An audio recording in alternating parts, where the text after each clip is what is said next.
gubernur. Ini dari berbagai aspek ya, aspek kapabilitas, kemudian juga aspek elektabilitas, ya kan? Karena kita melihat DKI Jakarta itu akan menyongsong sejarah menjadi kota yang namanya daerah khusus Jakarta atau DKJ. Belum pernah dalam sejarah DKI Jakarta. Nah, artinya banyak sekali akan ada peralihan-peralihan mungkin peraturan-peraturan baik dari Perda, Pergub, ya. Kemudian juga menurut saya calon gubernur itu juga harus memiliki kemampuan dalam masa transisi di daerah khusus ibu kota menjadi daerah khusus Jakarta.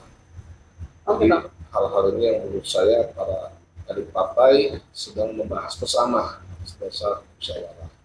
Ya saya juga kurang terlalu ini ya, nggak terlalu hafal juga, karena kan ketua DPJ yang sampai dengan detik ini masih dekat.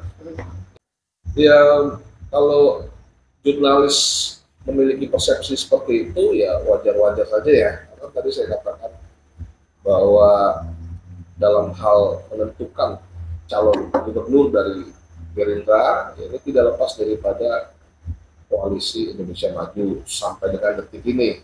Namanya politik dinamis, kita nggak tahu nanti akan seperti apa.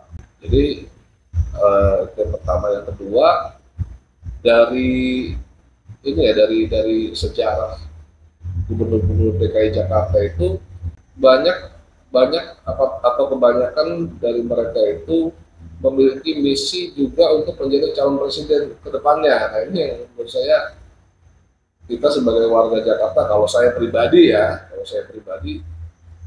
kurang setuju dengan hal itu. Tolonglah, Jakarta ini kan kota yang sangat kompleks, penuh dengan masalah ya.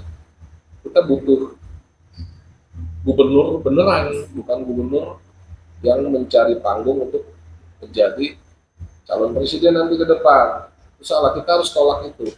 Ya, sebagai warga Jakarta kita butuh benar-benar seorang gubernur yang profesional. Ya, memang dia memiliki kemampuan untuk menata kota Jakarta dan juga memiliki kreativitas. Ya, karena kota global itu di negara-negara maju pasti kota yang kreatif.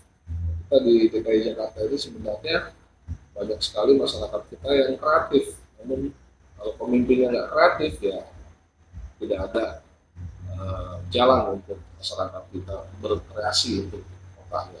Jadi kembali lagi kalau dikatakan gubernur cita rasa presiden ya itu hal yang wajar, cepat.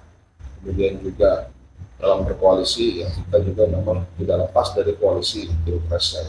Di daerah itu banyak ya duduk ke partai yang merupakan kader Gerindra sendiri ya. Namun saya kurang tahu persis ya itu, karena saya bukan pengurus DPP juga, karena itu menjadi domainnya DPP. Namun secara prinsip ya kita partai Gerindra ini kan partai kader. Kita punya manifesto partai, punya ideologi dan idealisme perjuangan.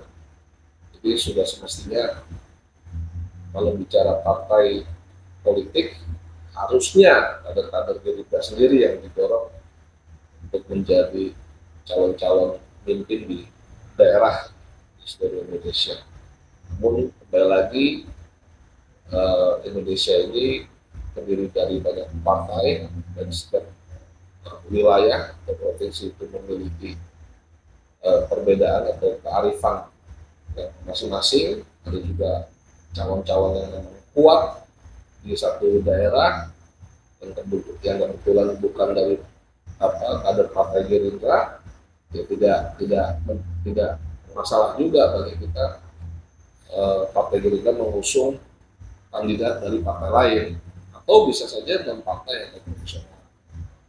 Nah kan selain memang kita punya ideologi, punya idealisme, namun juga ada hal-hal yang pragmatis yang harus kita raih juga dalam kita berpolitik ya.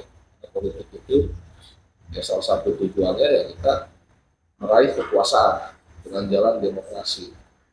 Nah, ketika kita mau meraih kekuasaan itu dengan jalan demokrasi, ya tentu kandidat-kandidat yang kita usung itu punya potensi menang yang besar. Kalau kita punya kader bagus tapi tidak populer, elektabilitasnya juga rendah, kita paksakan usung, ya mungkin secara idealisme, secara ideologi kita yakin dengan kader kita, namun secara realnya, faktanya, ya bisa saja kader kita nggak laku dijual.